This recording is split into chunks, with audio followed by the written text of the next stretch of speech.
मी आता आमच्या येरळा नदीमध्ये उतरलेलो आहे आणि हे पाठीमागे दिसतंय ते कळकीचं बेट आमचं शेत आहे आणि येरळा नदी पूर्ण आता कोरडी आणि ठणठणीत पडलेली आहे. या ठिकाणी खूप सुंदर अशी वाळू आहे आणि जिथं पाण्याची धार चालू होती तिथं शेवाळाचा असा थर साठलेला आहे.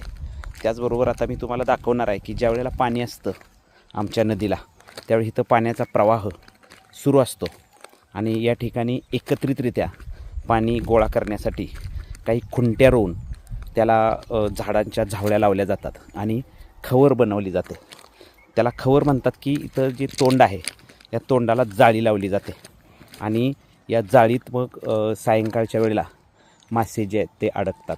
विशेषतः दिवसभर पाण्याच्या प्रवाहाच्या उलटे मासे वरती जातात आणि संध्याकाळच्या वेळेला पाण्याबरोबर खाली उतरत असतात आणि इथं लावलेल्या त्या जाळ्यामध्ये हे मासे इथं अडकतात.